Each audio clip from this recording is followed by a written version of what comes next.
새벽 기도에 나오신 성도님들을 환영하고 축복합니다. 함께 찬양하시면서 주님 앞에 나아가겠습니다. 어둠 밤 지나고 어둠 밤 지나고 동튼다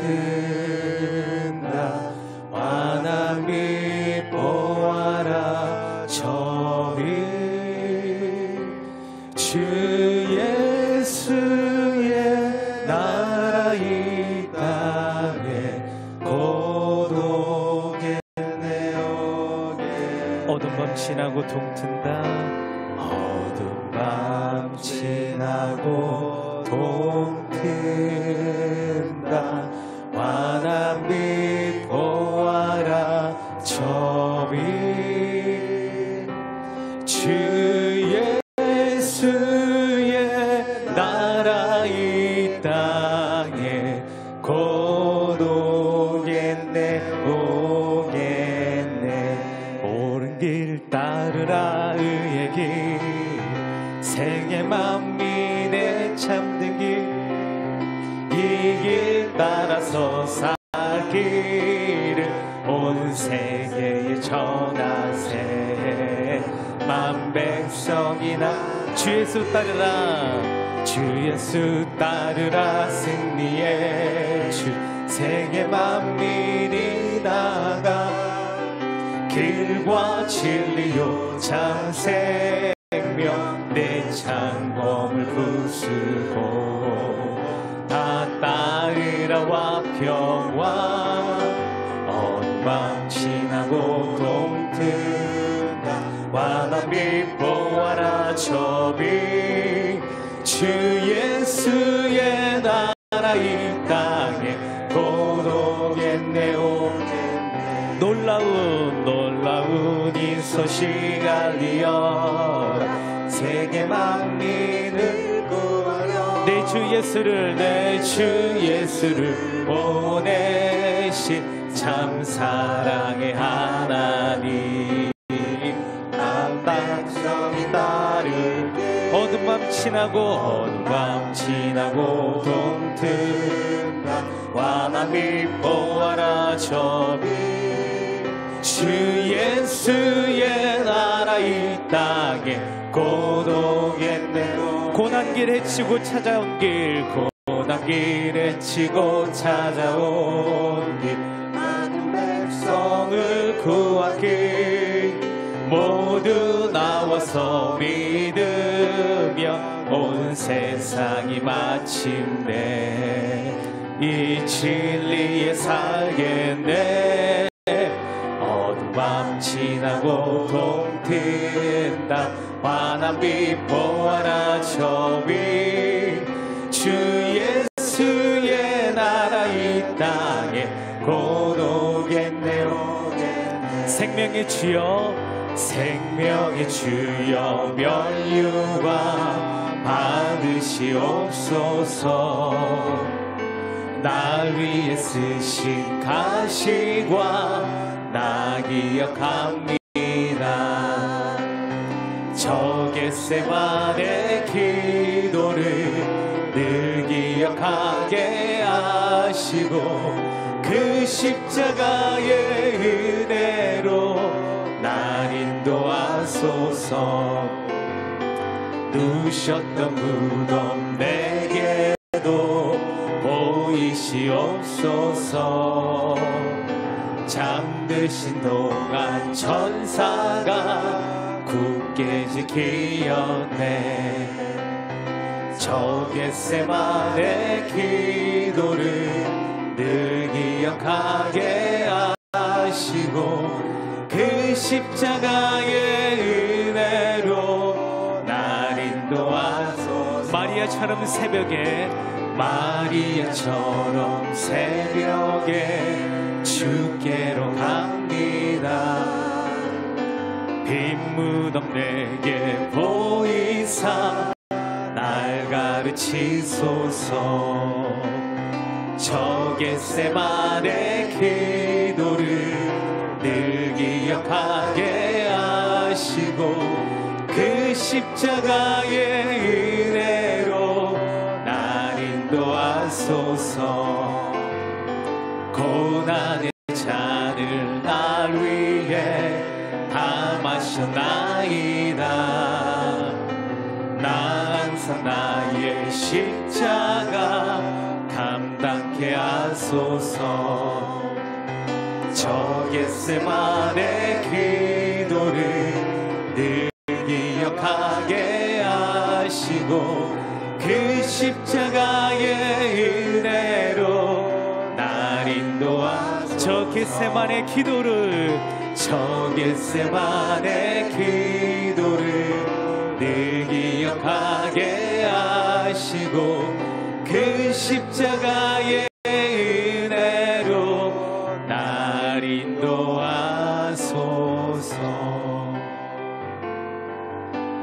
먼저 그 나라와 의를 구하라. 그 나라와 그 의를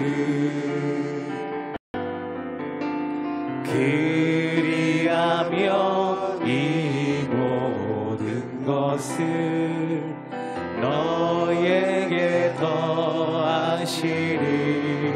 할렐루야.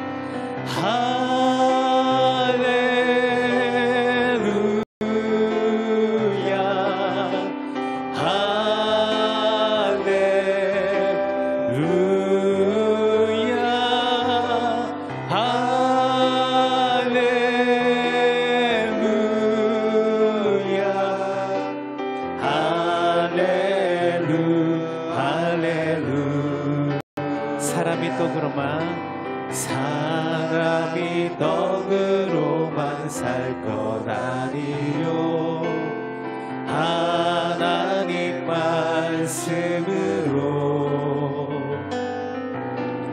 그리하며 이 모든 것을 너에게 더하시리. 외치세 할렐루야.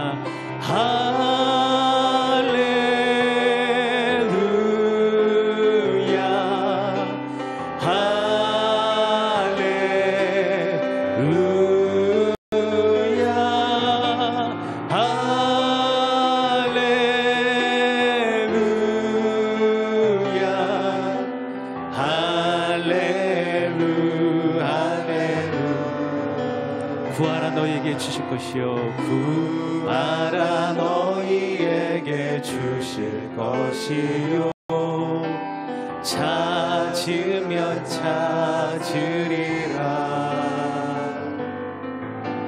문 두드리면 열릴 것이라.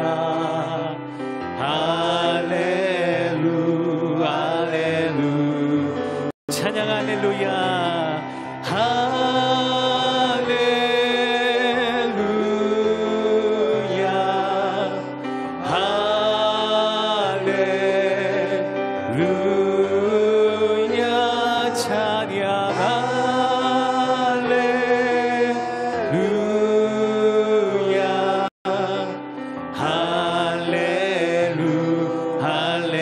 외치세 할렐루야. 할렐루야.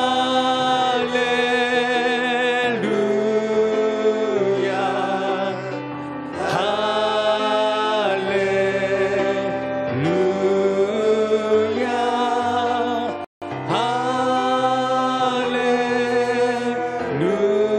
할렐루야. 할렐루. 함께 두 손을 들고 고백하기를 원합니다. 할렐루야.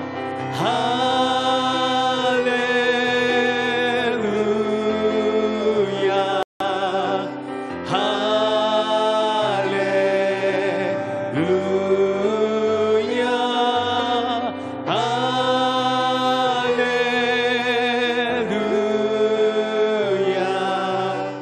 할렐루야. 할렐루. 내가 믿고 또 의지함은 내 모든 영평 아시는 주님 늘 보여주실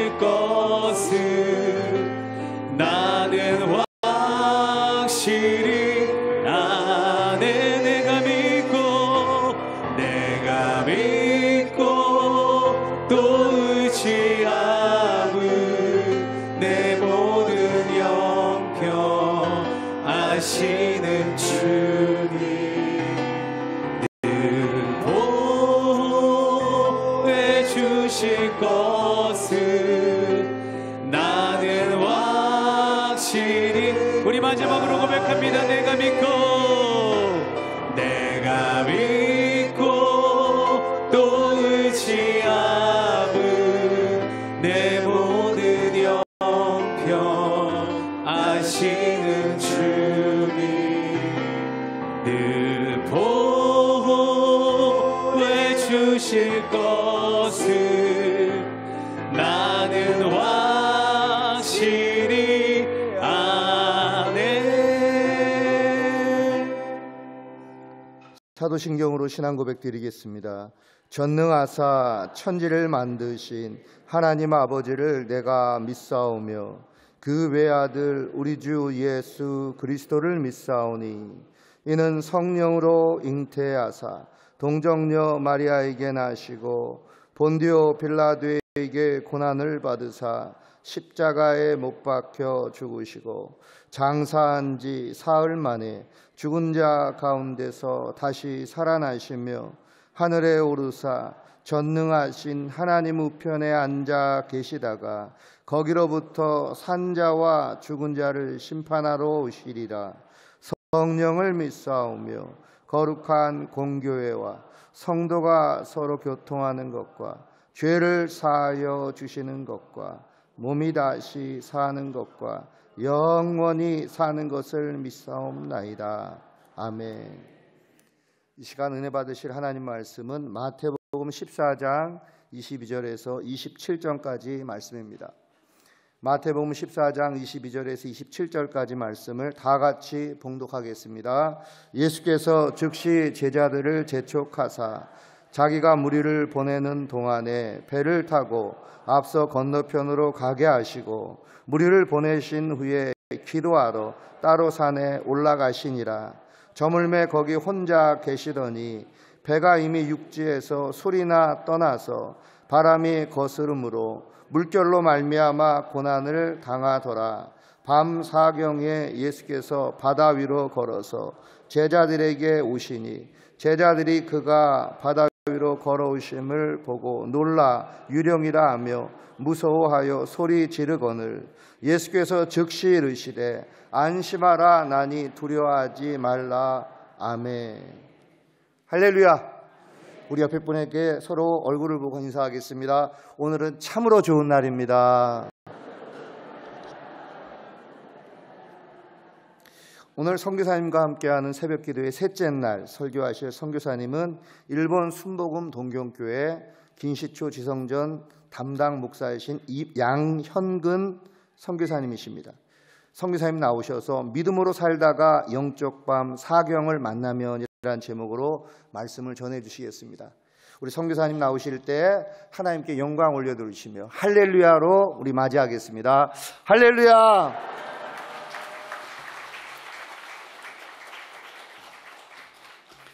하나님 아버지 감사합니다. 많고 많은 사람 중에 우리를 특별히 지명하여 부르셔서 하나님의 자녀 삼아주시고 오늘 이 시간에 하나님을 향하여 찬양하며 하나님을 아버지라 부르며 기도하며 예배드릴 수 있는 은혜와 특권을 주신 것을 감사합니다. 오늘 시간에 성령께서 역사하여 주옵소서. 성령을 지하며 예수님 이름으로 기도드리옵나이다. 아멘. 통계에 의하면 미국은 남녀 모두 사망 원인 1위가 심장병이라고 합니다. 제가 사역하는 일본에서 20대, 30대 사망 원인 1위는 자살이었습니다. 그래서 한때 청년들과 함께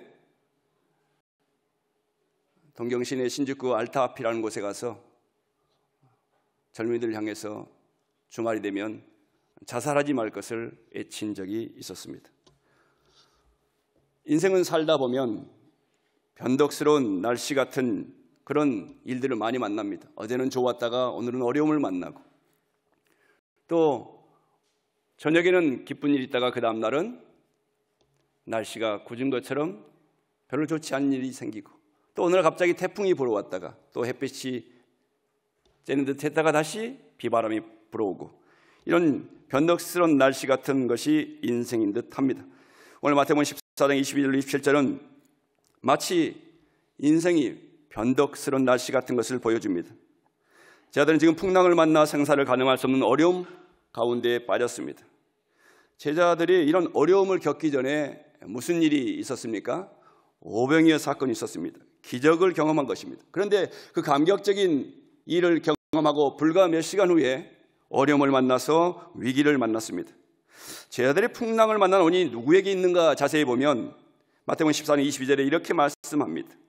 예수께서 즉시 제자들을 제쳐가사 자기가 무리를 보내는 동안에 배를 타고 앞서 건너편으로 가게 하시고, 예수님이 제자들을 제쳐가셔서 배에 오르게 한 그때는 어떤 상황이었다고요?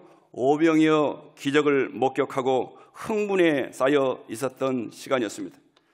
만약 예수님께서 제자들을 제쳐가지 않으셨다면, 내버려 두셨다면 어떻게 됐을까요? 기적에 대하여 계속 이야기하고 흥분에 쌓여 있었을 것입니다. 그런데 무슨 이유로 예수님은 제자들을 배에 타도록 재촉하신 것일까요? 그리고 예수님은 왜 제자들과 함께 배에 타지 않으셨던 것일까요? 여기서 우리는 의문이 생길 수 있습니다. 첫째로, 말씀에 순종하는데 왜 어려움을 만나고 고난을 당해야 되는가 하는 것입니다. 제자들이 예수님 말씀에 배에 순종해서 탔는데 왜 광풍을 만났느냐 하는 것입니다. 아마 예수님에 대한 섭섭한 마음, 원망의 마음도 들었을 것입니다. 예수님이 배를 타라고 재촉만 하지 않으셨어도 우리가 이런 광풍을 만나지 않았을 텐데, 예수님이 우리에게 이렇게 빨리 타도록 말씀하지 않으셨다면 우리가 이 지경에 이르지는 않았을 텐데 라고 생각을 했었을 것입니다. 예수님 믿으면 구원받고 복받는다고 합니다. 예수님 믿으면 형통합니다. 아멘입니까? 그런데 우리가 예수님 잘 믿음에도 불구하고 어려움이 오고 고난이 오고 예상하지 못했던 고통들이 밀려옵니다. 우리는 순종하며 살려는데, 말씀대로 살려고 하는데 일이 잘 풀리지 않습니다. 가슴 아픈 일이 생깁니다. 고통의 일이 생깁니다. 그럴 때 우리가 기억해야 될 것이 있습니다. 예수님의 관점과 우리가 바라보는 관점이 다르다고 하는 것입니다. 여기서 오병이의 사건을 생각해 보실까요? 군중을 바라보는 예수님의 관점에서 봤을 때는 제자들의 관점과 매우 달랐습니다.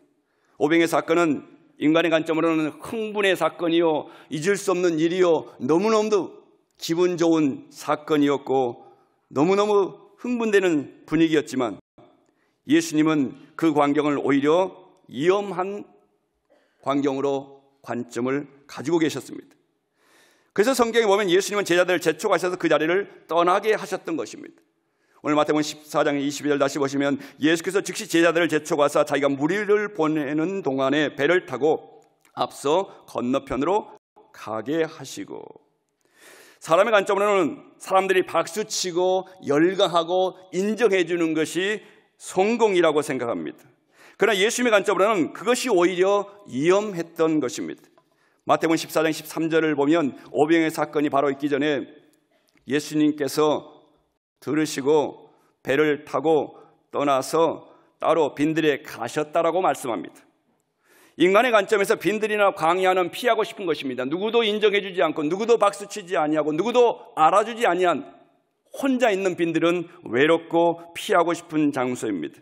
그러나 예수님의 관점으로는 제자들이 오병이의 기적의 분위기에 취해 있는 것보다 폭풍 속에서 연단받는 것이 오히려 더 유익하다라고 보셨던 것입니다. 사랑하는 여러분, 신앙생활이란 무엇일까요? 여러 가지로 정의할 수 있을 것입니다. 많은 이야기로 우리가 설명할 수 있을 것입니다.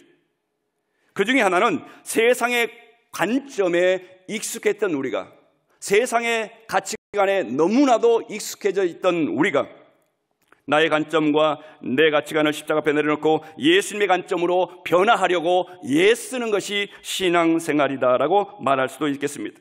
그래서 우리 신앙생활은 인생 방향을 오직 십자가에 고정시키고 예수님께 고정시켜 가는 것입니다. 여러분, 서울역에서 출발한 KTX가 부산행이라고 했을 때 대전역에 정차해 있어도 그것은 역시 부산행입니다. 그리고 부산을 향해 있을 것입니다. 항상 우리가 주님을 향해 있는 것, 우리의 영혼과 마음, 생각이 언제나 주님을 향하는 것, 이것이 바로 신앙생활이다라고 말할 수 있겠습니다. 따라서 우리가 지금 만난 어려움과 고난이 변장하여 찾아오는 축복인 것을 우리가 믿는 믿음을 달라고, 받아들일 수 있는 힘을 달라고, 지금의 이 상황을 내가 수용하고 긍정적으로 받아들이고 절대적으로 감사하며 받아들일 수 있게 해달라고 기도할 수 있는 저와 여러분이 되어야 할 줄로 믿습니다. 제가 섬기는 교회 한 집사님이 매주 목숨을 걸고 섬기며 하나님을 찬양하며 예배하는 성도님이 있습니다. 그런데 아이가 은둔형 히키코모리라고 하죠. 일본에서는 은둔형 생활을 합니다. 학교를 가지 못합니다. 그래서 검정고시로 겨우겨우 고등학교를 마쳤습니다. 그리고 몇 년 쉬다가 대학 입시를 혼자 준비했는데 작년에 모든 대학에 다 떨어졌습니다. 한국으로 얘기하면 인서울도 다 떨어지고 지방도 대학 다 떨어졌습니다. 그랬더니 아버지가 이야기합니다. 엄마랑 집 나가라. 쫓아버렸습니다. 집에서 쫓겨났습니다. 그럼에도 불구하고 오직 예수님을 의지하고 그럼에도 불구하고 하나님을 끝까지 의지했는데 올해 다시 혼자 집에서 우리로 얘기하면 교육방송을 보고 공부해서 흔히 한국에서 얘기하는 스카이 대학에 다 합격해버렸습니다. 할렐루야. 그랬더니 이 아버지가 무릎 꿇고 용서를 빌어왔습니다. 이럴 때는 용서를 해줘야 됩니까? 말아야 합니까? 용서를 해주는 것입니다. 여러분, 기도의 최고의 본은 주님이 보이셨던 기도입니다. 예수님이 마태복음 26장 39절에 말씀합니다. 나의 온대로 마시옵고 아버지의 온대로 하옵소서. 기도를 많이 하는 사람일수록 나의 관점이 꺾이고 예수님의 관점으로 변화되어 가는 것입니다. 신앙생활을 오래 하면 오래 할수록 우리가 예수를 믿으면 믿을수록 나의 가치관과 나의 관점은 십자가 앞에 내려놓고 예수님의 관점, 예수님의 가치관, 하나님이 바라보시는 것으로 변화되어가는 저와 여러분이 되어야 할 줄로 믿습니다. 두 번째로 영적 밤 사경이 되면 우리 주님이 우리에게 찾아오신다는 것입니다. 오늘 본문을 보면 또 하나의 의문이 생깁니다. 예수님 왜 제자들을 좀 더 빨리 구해주지 않으셨을까요? 왜 밤 사경이 될 때까지 시간을 끄셨을까? 왜 예수님은 풍랑을 빨리 잠재우지 않으셨을까라고 하는 의문을 갖습니다. 우리가 신앙생활을 하다 보면 그런 생각들을 많이 갖지 않습니까? 예수님은 왜 나의 문제를 빨리 응답해 주지 아니하실까? 왜 예수님은 시간을 끄실까? 예수님이 제자들을 구하러 오신 때가 언제인지 보실까요? 마태복음 14장 25절에 보시면 밤 사경에 예수께서 바다 위로 걸어서 제자들에게 오시니라고 말씀합니다. 여기서 밤 사경은 오늘날로 말하면 새벽 3시부터 6시 사이에 해당되는 시간입니다. 성경학자들에 의하면 풍랑은 아마 밤 9시 전후에서 시작했을 것이다라고 말합니다. 그러면 6시간에서 9시간 정도의 풍랑과 사투를 벌이고 있는 것입니다. 계속 우리 안에 질문이 생깁니다. 예수님은 왜 빨리 제자들에게 오지 않으셨을까? 우리도 그럴 때가 있지 않습니까? 예수님은 왜 빨리 우리 가정에 와주시지 아니하실까? 왜 우리 자녀를 빨리 만져주지 아니하실까? 왜 우리 남편을 빨리 만져주지 아니하실까? 왜 우리 부모님을 빨리 만져주지 아니하실까? 왜 나의 인생에 빨리 개입하여 주지 않으신단 말인가라고 우리는 불안해하고 질문을 하게 되고 예수님을 향하여 섭섭함을 토로하고 교회를 향하여 섭섭함을 토로할 때도 있습니다. 더 이해하기 어려운 건 예수님이 풍랑을 만나 사투를 벌이는 제자들의 모습을 보고만 계셨다는 것입니다. 마가복음 6장 47절로 48절을 보면 예수님께서 제자들이 풍랑을 만나 힘들게 노젓는 것을 보셨다는 내용이 나옵니다. 여러분 이해가 되십니까? 제자들은 지금 고통 가운데 있는데 어려움 가운데 있는데 예수님이 보고만 계셨다니 이해가 되십니까? 여러분이 지금 사투를 벌이고 있는데 정말로 하나님 어떻게 하면 좋습니까? 라고 부르짖고 있는데 예수님이 옆에서 보고만 계신다면 얼마나 마음이 허전하고 그리고 섭섭하시겠습니까? 그런데 우리가 실제로 살다 보면 이런 일들을 당할 때가 있습니다. 예수님이 안 계신 것처럼 느껴질 때가 있고 예수님이 보고만 계실 때가 있다라고 생각될 때가 있습니다. 제자들은 예수님 말씀에 순종해서 배를 탔는데 왜 이토록 죽을 고생을 해야 했을까요? 그리고 예수님은 제자들의 고통을 아시면서 왜 빨리 구해주지 않으셨을까요? 이런 의문과 애침이 생깁니다. 우리가 신앙 안에서 순종하며 살려고 하는데 왜 일이 자꾸 풀리지 아니할까? 왜 형통하지 아니할까? 왜 어려움을 만날까? 왜 믿는 자가 안 믿는 사람들보다 더 힘들게 사는 것처럼 보여질까요? 헌금도 하고 봉사도 열심히 하는데 왜 빨리 잘 되지 못할까요? 여러분 오늘 우리가 성경을 보면서 놓치지 말아야 할 것이 있습니다. 밤 9시쯤 광풍이 불기 시작했을 때 제자들은 처음에는 대수롭지 않게 여겼을 것입니다. 이 정도쯤이야. 우리 경험으로 충분해. 이 정도 풍랑은 우리의 노하우로도 해결할 수 있다라고 생각했을 것입니다. 그러면서 대수롭지 않게 생각했습니다. 예수님을 찾지도 않았을 것입니다. 그래서 자신들의 경험과 노하우로 풍랑을 잠재우려고 했습니다. 그러나 시간이 지나면 지날수록 해결되지 않았습니다. 할 수 있는 방법을 다 동원해 봤습니다. 그러나 해결되지 않았습니다. 그래서 이제는 아이고 죽었구나, 여기서 끝장났구나, 자신들이 할 수 있는 것이 아무것도 없다라고 뼈저리게 느끼게 되었습니다. 그때가 바로 오늘 성경이 말하는 밤사경인 것입니다. 주님은 이처럼 우리에게 영적인 밤사경이 필요하다라고 보신 것입니다. 우리는 받아들이고 싶지 않지만 주님이 보시기에 우리 삶에 영적인 밤사경이 필요하다라고 보신 것입니다. 안 그러면 우리는 주님을 의지하지 않습니다. 안 그러면 주님께 모든 걸 맡기지 않기 때문입니다. 안 그러면 마치 우리의 인생이 내 것인 것처럼 우리의 가진 것들이 다 내 것인 것으로 착각하기 때문에 그렇습니다. 그다음에 영적인 밤사경은 언제를 의미하는 것일까요? 삶 가운데 언제가 밤사경일까요?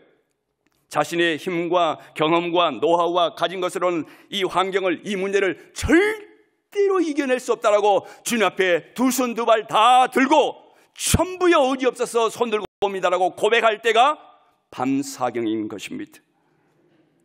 예수님께서 언덕에서 풍랑을 만나서 허둥대는 제자들을 바라보고 계셨던 이유는 바로 밤사경을 기다리신 것입니다. 그래, 너희들 힘으로 한번 해봐. 그래, 너의 경험으로 한번 해봐. 할 수 있다고 생각했지? 그래, 그러면 마음껏 해봐. 마음껏 해봐. 너희들의 기술과 지식과 가진 모든 것을 다 동원해 보아라. 아마 안 될 것이다 라고 예수님이 지켜보고 계셨던 것입니다. 사랑하는 순복음의 가족 여러분, 내 힘으로는 안 된다며 하나님 앞에 납작 엎드릴 때가 밤사경입니다. 하나님, 자녀의 문제도 내 힘으로는 할 수 없습니다. 내 남편과 아내와 내 부모 형제, 내 가족들 내 힘으로 할 수 없습니다 라고 주님 앞에 납작 엎드릴 때가 밤사경인 것입니다. 주님, 직장의 문제 내 힘으로 할 수 없습니다. 주여, 사업의 문제도 내 힘으로 할 수 없습니다. 주님, 내 건강의 문제도 내 힘으로 할 수 없습니다 라고 주님 앞에 고백하면 납작 엎드릴 때가 밤사경인 것입니다. 여러분, 역설적이게 돼요. 우리가 밤사경을 만났을 때부터 주님은 일하기 시작하신다는 것입니다. 자녀들에게 예상하지 못한 멘토를 만나게 해주시고, 예상하지 못했던 직장으로 인도해 주시고, 예상하지 못했던 도움의 손길들을 보내주시는 것입니다. 그러므로 힘들수록, 어려울수록, 고통 가운데 있을수록 주님을 더욱 의지하고 하나님을 바라본다면 인생에 놀라운 일이 일어날 줄로 믿습니다. 믿음으로 살다가 영적인 밤사경을 만났을 때 세 번째로 말씀과 기도 가운데 주님의 위로하심을 경험하라고 하는 것입니다. 마태복음 14장을 자세히 우리가 묵상하면 중요한 점 또 한 가지를 발견합니다. 예수님이 문제를 겪고 있는 제자들에게 가셔서 문제를 해결해 주시기 전에 먼저 제자들을 위로하셨다고 하는 것입니다. 풍랑을 잠잠하게 하시기 전에 광풍의 움직임에 전혀 변화가 없을 때 예수님의 위로가 먼저 있었습니다. 사랑하는 여러분, 삶 가운데 어떤 어려움을 갖고 계십니까? 어떤 기도 제목이 있어서 이 새벽에 이곳에 오셨습니까? 사역지에서 어떤 어려움을 안고 끙끙 앓고 기도하고 계십니까? 그런데 그것이 고통으로 변장하고 찾아온 축복이고 하나님의 연단인지 우리가 어떻게 알 수 있을까요? 라고 하는 질문이 생겨날 수 있습니다.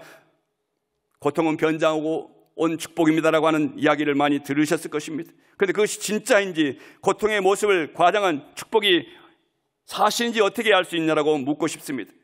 여러분, 정답은 주님의 위로하심이 있다면 변장하고 찾아온 축복인 줄로 믿습니다. 오염 국제선교회 소속의 블레타 스틸 크람니 사모님이라는 분은 정말 신실한 분이셨고 남편도 훌륭한 목회자이셨습니다. 하나님의 말씀을 너무너무 사랑했고 영혼을 너무너무 사랑했습니다. 상상할 수 없는 그런데 광풍이 불어왔습니다. 아이가 3명 있었는데 첫째는 4살 때 백혈병으로 세상을 떠나고, 그리고 둘째가 18살, 셋째가 16살 때 차를 타고 가다가 교통사고로 떠났습니다. 여러분, 자녀를 잃으면 부모는 가슴에 자녀를 묻는다고 합니다. 저희 우의 형님이 군에 가서 병을 얻어서 22살 때 세상을 떠나셨는데 그 모습을 지켜보시던 저희 어머니가 입간 예배 드리다가 실신하여 그대로 응급실에 실려가는 것을 보았습니다. 자식이 먼저 떠나면 부모는 가슴에 그 자식을 묻는다고 합니다. 너무너무 고통스러웠습니다. 그런데 그 광풍이 전부가 아니었습니다. 주님을 열심히 섬기던 목사님이시오 선교사님이던 남편이 병을 앓다가 세상을 떠났습니다. 보통 사람 같으면 하나님 어찌 이럴 수가 있습니까? 내가 하나님을 위하여 살려고 하는데 어떻게 이런 고통과 광풍을 나에게만 허락하십니까? 라고 믿음을 잃거나 흔들렸을 것입니다. 그러나 그분은 하나님을 더욱 섬기기 위해 혼자서 선교사로 떠납니다. 그런데 선교사로 떠났던 그곳에서 57세가 되던 해 흉악범에게 성추행을 당했습니다. 여자로서 겪을 수 없는 아픔과 수치를 겪은 그녀는 감추고 싶은 이야기를 세상에 글로 드러냈습니다. 어떤 분이 한번 물었습니다. 선교사님, 왜 선교사님은 여자로서 수치스러울 수 있는 일들까지도 그렇게 모든 사람에게 이야기하고 다니십니까? 그랬더니 이분이 뭐라고 말씀하시는지 아십니까? 내가 겪은 그 고통과 환난을 통해서 정말 중요한 것이 무엇인지 진리를 깨달았습니다. 나는 하나님의 말씀에서 위로의 능력을 체험했습니다. 죽은 아들을 품에 안고 몸부림치던 밤에도 하나님은 말씀의 능력으로 나를 찾아오셨습니다.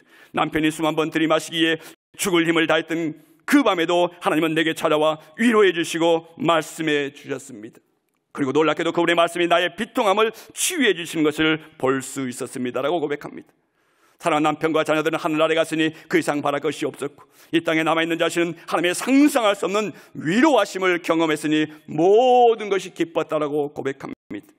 이것은 주님의 위로하심이 없이는 절대로 있을 수 없는 일입니다. 주님의 위로가 우리 인생을 더욱 가치 있게 하는 것입니다. 주님의 위로가 우리를 새롭게 하시고 우리로 하여금 새로운 꿈과 비전을 가지고 달려가게 하시는 것입니다. 주님의 위로를 경험하면 모든 영적인 갈증이 해결되어지고 관계의 갈증이 해결되어지고 삶의 갈증이 모두 다 해결될 줄로 믿습니다. 주님은 이사야 41장 10절에 말씀합니다. 두려워하지 말라, 내가 너와 함께함이라. 놀라지 말라, 나는 내 하나님이 됨이라. 내가 너를 굳세게 하리라. 참으로 너를 도와주리라. 참으로 나의 오른손으로 너를 붙들리라. 아멘. 순종할 수 없는 환경에서 우리가 계속하여 순종하면 네 번째로 예수님의 권세와 능력을 경험하며 살아갈 수가 있습니다. 오늘 보면 마태복음 14장 말씀을 자세히 보면 우리가 말씀에 순종하다가 고통당할 때 그것이 왜 축복인가를 알 수 있습니다. 사람들은 순종하다가 고통당하는 것을 통해 예수님의 능력을 경험합니다. 기적을 체험합니다. 여러분, 그러므로 말씀에 순종하지 않으면 인생에 풍랑도 없고 어려움도 없다라고 생각하며 그런 삶을 부러워할 필요도 없습니다. 그런 삶은 하나님의 능력을 경험할 기회를 놓치고 삽니다. 우리가 이렇게 편안하게 하나님을 새벽부터 예배할 수 있는 것은 많은 분들의 기도와 눈물이 계셨기 때문입니다. 특별히 중세시대 때 루터가 종교개혁을 했습니다. 종교개혁을 해가는데 썩어 문드러진 로마 카톨릭의 면죄부를 팔아서 구원받는다고 하고 성경에도 없는 걸 가지고 신도들을 속이고 자기들만 라틴어로 된 성경을 강단에다 열쇠로 채워놓고 자기들만 보면서 마음대로 해석하고 하는 것을 도저히 견딜 수가 없었습니다. 그래서 종교개혁을 이렇게 갑니다. 그런데 종교개혁을 이렇게 가는데 따라오지 않습니다. 변화되지 않습니다. 어떤 희망도 보이지 않습니다. 번아웃 돼버렸습니다. 탈진되었습니다. 집에 누워버렸습니다. 식음을 전폐하고 누워있는데 하루는 사모님이 상복을 입고 나왔습니다. 여보, 누가 죽었습니까? 네, 누가 죽었습니다. 누가 죽었어? 하나님이 돌아가셨습니다. 당신 무슨 그런 불경건한 말을 하고 하나님이 돌아가지 않으셨다면 당신이 어찌하여 이렇게 낙심하고 탈진하여 누워만 있단 말입니까? 그 말을 듣고 루터는 벌떡 일어나서 예배자로 가서 하나님의 능력을 경험하고 다시 한번 종교개혁을 진행해가고 전진해 간 줄로 믿습니다. 바라옵기는 순종 없이 풍랑을 피한 것만을 자랑하는 비겁한 그리스도인이 아니라 풍랑을 잠잠케 하시고 우리를 고통 가운데 건져내시는 하나님의 능력, 예수 그리스도의 십자가의 능력을 경험하는 저와 여러분 다 되시기를 주의 이름으로 축원합니다. 예레미야 33장 2절 3절에 말씀합니다. 이를 행하시는 야에 그것을 만들며 성취하시는 야에 그의 이름을 야이라는 이가 이와 같이 이르시도다. 너는 내게 부르짖으라. 내가 내게 응답하겠고 내가 알지 못하는 크고 은밀한 일을 내게 보이리라. 하나님 아버지 감사합니다. 영적 밤 사경을 만났을 때 하나님, 내 힘으로는 할 수 없습니다. 내 경험과 내 노하우로는 해결할 수 없습니다라고 주님 앞에 십자가 앞에 납작 엎드리며 주 앞에 나올 때 주의 놀라운 기적과 능력을 체험하고 살아가는 살아있는 그리스도인들이 다 되게 하여 주옵소서. 산증이 되어 우리 주변에 있는 많은 사람들에게 예수 그리스도를 증거하는 복음의 산증인들이 다 되게 하여 주옵소서. 감사드리며 예수 이름으로 기도 올리옵나이다. 아멘.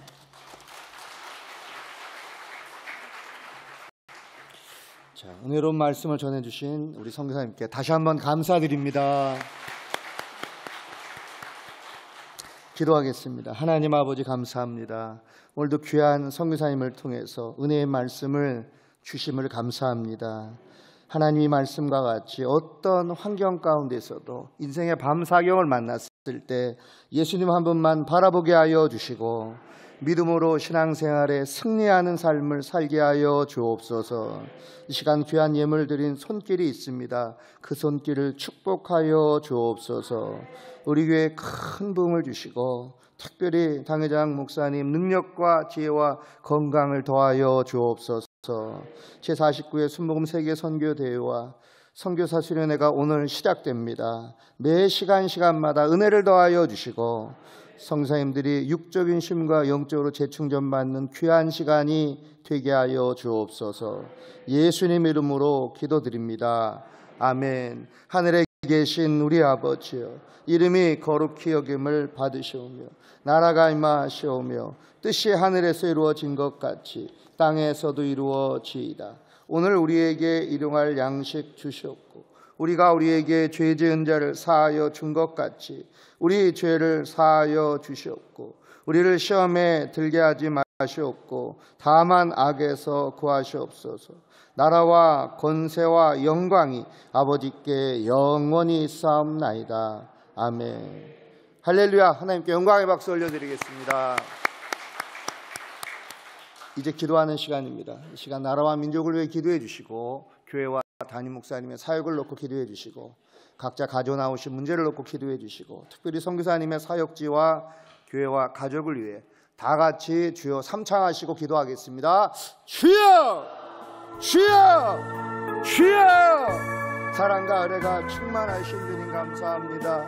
이 새벽에 귀한 말씀을 통해 하나님 진리의 말씀, 유리의 말씀 우리의 심리에 새겨주시고 하루를 말씀 가운데 시작하게 하심을 감사합니다. 주님 영광 받아 주시옵소서. 주님 영광 받아 주시옵소서. 인생의 깊은 어둠의 터널을 통과할 때 하나님 세상의 여파에 어떤 것에 마음을 두지 않고 예수 그리스도 한 분만 바라보고 믿음으로 나가게 하여 주시고 우리의 신앙생활 걸음걸음 가운데 주님 동행하여 주시고 승리한 삶을 살아가게 하여 주시고 우리의 심령과 마음을 하나님 주장하여 주시고 성령 하나님의 온전히 인도하여 주옵소서. 낙심과 절망과 염려를 걷어가 주시옵시고 믿음의 비온 역사하신 주님을 바라보고 나가오니 도와주시고 이끌어주시고 우리를 온전히 믿음으로 해결하여 주옵소서. 힘으로 눈으로 안 되는 많은 일을 주님 해결하여 주시고 죄를 주시고 없는 자를 붙여주시고 능력으로 역사하여 주옵소서. 주님 더욱더 주 앞에 나아가고 기도하고 하나님 말씀 가운데 거하게 하여 주시사 승리의 삶을 살아가게 하여 주옵소서. 주님 역사하여 주옵소서. 하나님 아버지 우리의 삶의 모든 걸음걸음을 주장하여 주시옵소서. 땅에 난 나라가 임하게 하여 주시옵소서. 이 땅에 난 나라가 임하게 하여 주시옵소서. 선교하여 주시옵소서. 열국 나라 나라가 복음을 증거하시는 선교사님들 기도하여 주시옵소서. 아버지